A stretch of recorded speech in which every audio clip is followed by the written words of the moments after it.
Hi everybody and welcome to Rupy Tuesday.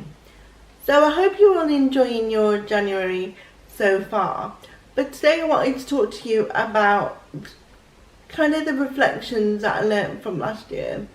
So believe it or not, last year I spent a lot of my time in a state of anxiety, and this is because when you're a disabled adult and you're relying on things like social care from the government, there is quite a lengthy process in terms of getting your budget approved so that you can employ, say, your own staff in order to help you facilitate your life.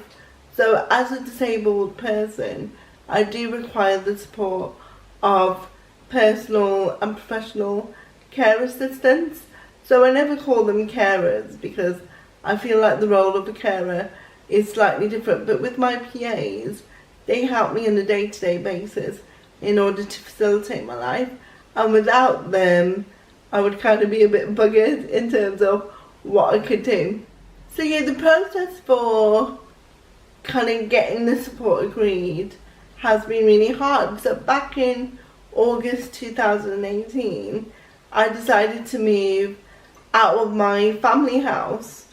And my family provided a lot of support for me, but I decided to move out of that house because, you know, they weren't getting any younger in order to lead an independent life.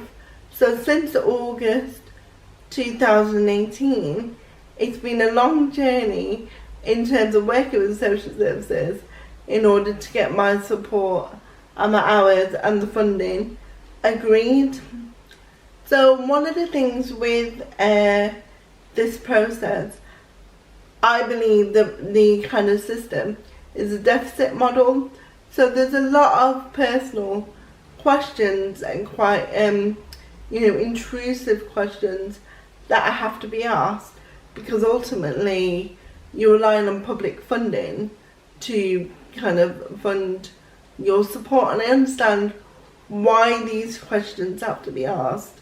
But then in terms of your mental health, it can actually leave you feeling quite low and anxious because you're concentrating on the deficit model and you're concentrating on the stuff that you can't do and what your body won't allow you to do in order to receive adequate support. So I've been dealing with it all of last year. So I've had many medical professionals come and do assessments, and the first week of January this year I had another review. So you'd think, you know, with a condition like mine that's not going to change, they would kind of get the picture by now, but obviously not.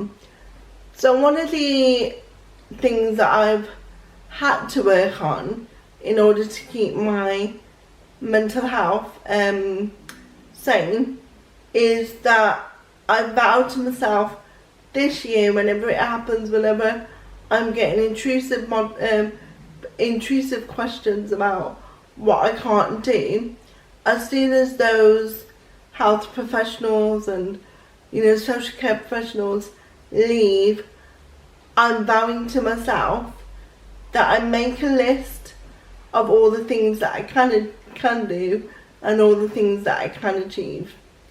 And by doing so, I realise what my worth is.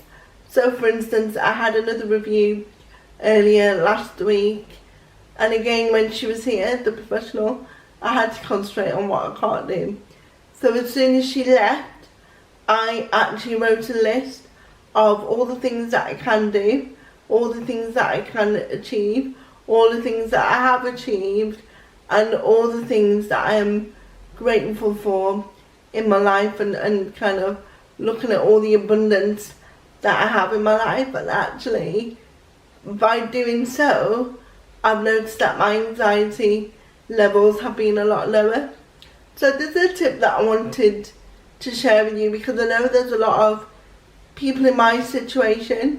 You know, we are in a time of austerity, so there are a lot of people who are of working age, who, you know, have the capacity and who want to do well, but constantly we're feeling like we're drowning with all these professionals and all these assessments. So, you know, I am here to support you. I know how hard it can be, and even for people who aren't going through a similar issue as me, you know, often we can feel that we have a lack of control in our lives and we kind of forget our own self-worth. So the exercises that I just mentioned in terms of gratitude and appreciation and realising your worth, they really, really do work. So I know this was kind of a bit of a political video today, but I thought it was necessary because often when we're working with improving our mental health, there are environmental struggles that we are dealing with, and we can't kind of bury our heads in the sand and, you know, walk away from that.